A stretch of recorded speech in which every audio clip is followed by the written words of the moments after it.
ഇരിക്കുമ്പോഴും നടക്കുമ്പോഴും ഒക്കെ ബട്ടക്സിൽ വേദന എടുക്കാറുണ്ട്. അതിൻ്റെ ഒരു കാരണത്തിനെ നമ്മളൊന്ന് മനസ്സിലാക്കണം. മസിൽ സ്ട്രെയിൻ കൊണ്ട് മാത്രമൊന്നും അല്ല അത് വരിക. ചിലപ്പോൾ 3 കാര്യങ്ങൾ നമുക്ക് നോക്കാം. സയാറ്റിക് നെർവിൻ്റെ ഇറിറ്റേഷൻ, നടുവിൽ നിന്ന് ബട്ടക്സിലേക്ക് അവിടെ നിന്ന് കാലിലേക്ക് പെയിൻ പോകുന്നുണ്ടെങ്കിൽ അതിൽ സയാറ്റിക് നെർവിൻ്റെ ഇൻവോൾവ്മെൻറ്റ് ഉണ്ടാവാം. 2, മസിലിൻ്റെ പ്രോബ്ലം, കൂടുതലായിട്ട് എക്സസൈസ് ചെയ്യുന്നുണ്ട്, ഒരുപാട് നേരം നിൽക്കുക, ഇരിക്കുന്നുണ്ടെങ്കിൽ, അതായത് ഗ്ലൂട്ടിയസ് മസിൽസ് ടൈറ്റ് ആവുകയും അതുകൊണ്ടുണ്ടാകുന്ന വേദന.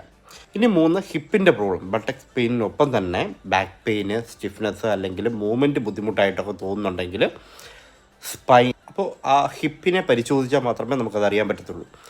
എന്താണെങ്കിലും ഇപ്പോൾ കാലിലേക്ക് റേഡിയേറ്റ് ചെയ്യുന്നുണ്ട്, നംനെസ് ഉണ്ട്, ടിംഗ്ലിംഗ് ഉണ്ട്, ബലക്കുറവായിട്ടൊക്കെ തോന്നുന്നുണ്ടെങ്കിൽ സ്വന്തമായിട്ട് നമ്മൾ ഒരുപാട് ട്രീറ്റ്മെൻറ്റിന് വെയിറ്റ് ചെയ്തുകൊണ്ടിരിക്കാതെ പെട്ടെന്ന് നോക്കാൻ പോവുക. ഇനി കൺസൾട്ടേഷൻ ആവശ്യമാണെന്നുണ്ടെങ്കിൽ മോളിൽ ലിങ്ക് കൊടുത്തിട്ടുണ്ട്, ബുക്ക് ചെയ്യാവുന്നതാണ്.